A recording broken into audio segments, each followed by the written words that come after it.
Kisah Ada Barang Selingkuhan, terusnya dari Fakultas Studi Hukum Ekonomi Syariah, Fakultas Syariah dan Ilmu Hukum. Jadi maksud dan tujuan kami ke sini Pak untuk mewawancarai Bapak terkait dengan pengajuan kredit ya, leasing ya, Pak.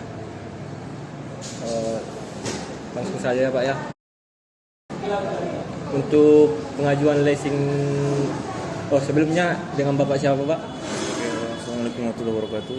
Perkenalkan, nama saya Rizky Sudan Sombing untuk mewakili leasing dari PT Mega Auto Finance. Berkebetulan mungkin di sini kami stay, ada hubungan kerjasama dengan Alfaskur Selingkuhan. Jadi Pak, dalam pengajuan leasing khususnya dalam pembelian kereta itu apa aja Pak yang perlu dipersiapkan untuk berkas-berkasnya Pak? Oke, kalau untuk persyaratan wajib sebenarnya untuk pengajuan kredit sepeda motor khusus Yamaha itu ada KTP suami istri, kartu keluarga, itu bersyarat jika sudah berumah tangga. Kalau misalnya nanti untuk yang lajang itu KTP perlu juga, dan juga sebagai data pendukung KTP orang tua sebagai penjamin, dan data pendukung yang lainnya adalah slip gaji. Karena slip gaji ini sebagai nilai penunjang, karena kita kredit pasti ada yang harus dilihat berapa income kita, perhitungan DS penghasilan, kiranya nanti apakah penghasilan kita ini memenuhi syarat dalam hal pembayaran angsuran ke depan ke bulannya.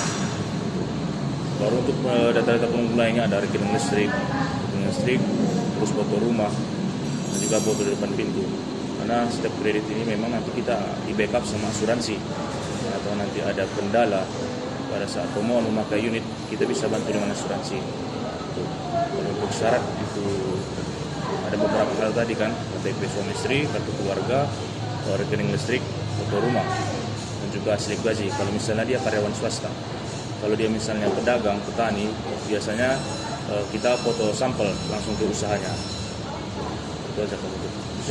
Jadi Pak, kan minimum umur untuk mengajukan leasing itu berapa?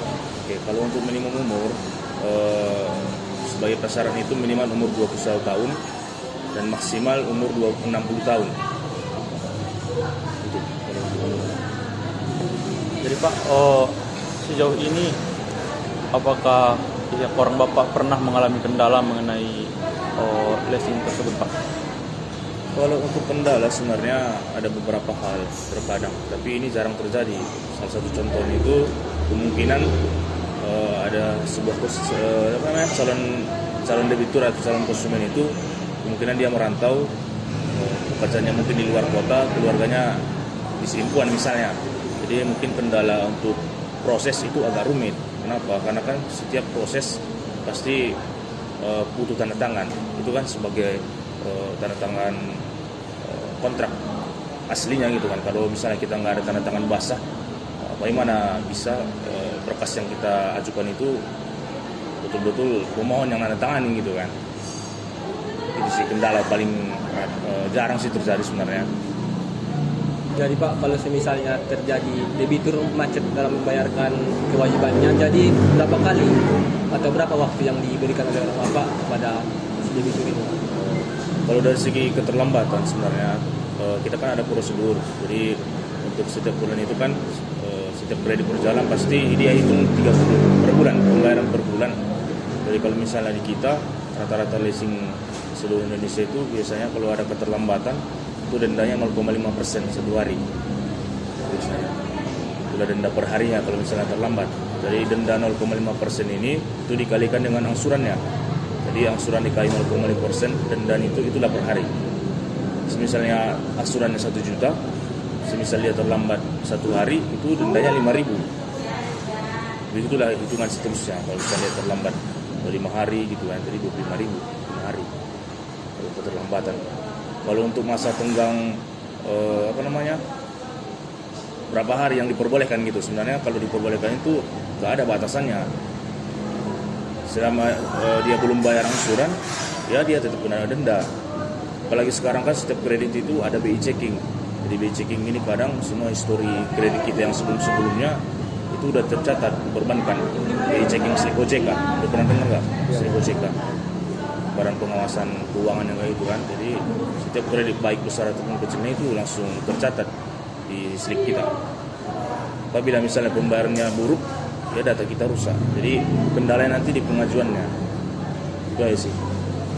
Terkait bunga Pak, apakah leasing di tempat orang Bapak ini memiliki bunga? Kalau bunga sih sebenarnya kami tergantung showroomnya ya, karena orang itu yang membuat brosur kan. Ya. Jadi rata-rata untuk kategori bunga sih sebenarnya standar semua, sama. Baik dia dari dealer Honda, baik dari dealer Yamaha, sama. Itu cara penghitungan bunganya gimana Pak? Kan dari yang kita ketahui bunga dengan denda yang Bapak bilang tadi itu berbeda ya? Ya, karena kan gini, kita kan setiap konsumen misalnya nih mau beli kredit, kita kan kita sediain brosur. Jadi brosur sesuai dengan tipe sepeda motor. Jadi tiap-tiap sepeda motor pasti harganya beda, angsurannya beda. Jadi kita ngasih pilihan kepada konsumen, itu kan ada tenor. Tenor itu kan jangka waktu pembayaran dia berapa lama. Kalau di kita itu maksimal 3 tahun dan juga minimal 12 bulan. Jadi tiap-tiap tenor angsurannya ada. Tiap-tiap tenor angsurannya berbeda gitu. Jadi namanya juga di awal brosur itu kan sudah ditentukan oleh showroom langsung. Jadi kalau leasingnya kan cuma nge-support doang gitu. Support. Semisal nanti kan ada brosurnya, mana tadi brosurnya? Contoh. Kalau ini kan brosur Honda. Nah, mungkin kalian pernah juga lah misalnya nanya-nanya brosur gitu kan. Ini kan udah tercipta nih. Ini sebenarnya yang buat kalau misalnya Honda itu kan ada grupnya di Astra. Jadi Astra yang ngeluarin brosur harga price list itu. Jadi untuk bunga kalau kemarin memang saya hitung mahal juga sih sebenarnya. Memang perhitungan bunga dia semakin cepat bunganya semakin murah. Kalau misalnya tenornya makin lama memang bunganya makin besar. Ya betul Pak? Ya kan? Betul semua itu kan? Itu gambaran dari segi apanya. Tapi ya kira-kira. Nah, ini kan Pak kita masih berbicara tentang masalah pembayaran kan. Nah, misalkan kalau si nasabah membayar kreditnya dengan lancar tanpa tidak ada telat pembayarannya kan, itu apakah dikasih entah bonus-bonus gitu, dikasih entah sembako bonusnya gitu Pak? Itu ada Pak di leasing Bapak? Kalau untuk benefit lah dibilang ya, dari segi pembayaran konsumen itu kembali ke surveinya sendiri sebenarnya. Karena dari perusahaan tersendiri dimanapun itu memang itu rata-rata kalau misalnya konsumennya bagus pembayaran, mungkin dia perginya ke program, mungkin program kedepannya semisal dia mengambil satu lagi itu kita mungkin kasih bonus-bonus. Misalnya bonusnya nanti di pembayaran pertama diskon angsuran pembayaran pertama mungkin agak murah dibanding dengan yang sebelumnya.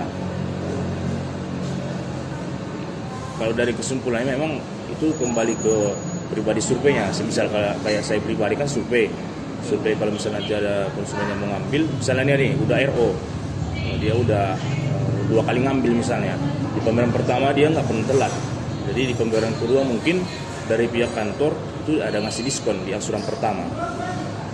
Itu aja sih. Kalau untuk benefit bonus-bonus semisal itu tergantung surveinya, tergantung kredit marketing office ya kan. Itu sih kalau survei. Jadi Pak, kita berbicara ke barang dulu ya. Ya. Kalau leasing Bapak ini kan kapan ada aja itu diskonnya gitu Pak? Atau akhir tahun atau awal tahun gitu?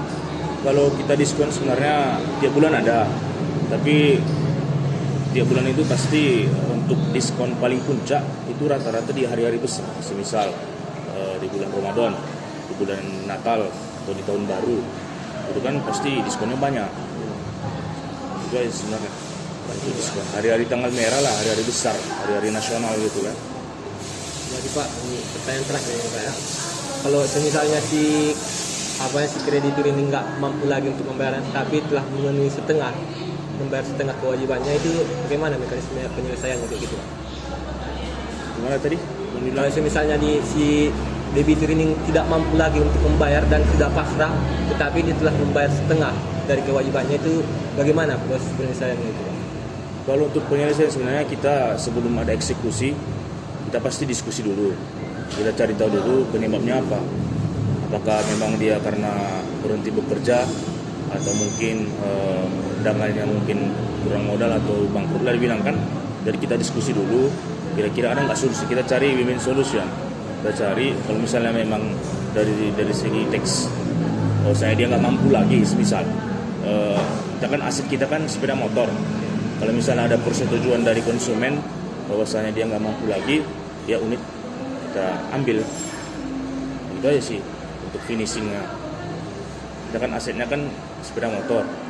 Jadi kalau misalnya dia nggak mampu, ya kan sistemnya kita pakai sepeda motor kita bayar per bulan. Kalau misalnya dia nggak bayar, ya kan udah tanda tangan di kontrak. Kalau misalnya jangka waktunya belum selesai, hak milik dia kan belum ada. Itu masih hak milik perusahaan. Jadi sewaktu-waktu misalnya dia nggak sanggup, ya unit pasti harus dikembalikan. Itu sih lebih apa? Karena kan unit kita kan sepeda motornya, makanya ada tanda tangan akad namanya kan, tanda tangan sebelum jadi, tanda tangan kontrak. Itu kan tertulis jelas bahwasanya kredit kita berjalan selama berapa tahun. Jadi makanya ada nanti surat-surat BPKB bahwasanya bukti kepemilikan kendaraan itu sebagai hak kita dengan syarat kreditnya udah selesai. Kalau misalnya kredit belum selesai, itu kan belum jadi hak kita. Nah, makanya kalau dari segi yang adik-adik tanyakan, tergantung kondisinya. Kalau misalnya memang dia nggak sanggup lagi, ya unit wajib dikembalikan daripada bertambah denda gitu kan. Itu aja sih. Ada lagi kira-kira? Ini cukup sekian ya, Pak. Terima kasih banyak Oke, Pak, sama-sama sudah ya. waktunya, Pak. Dan sukses terus ya.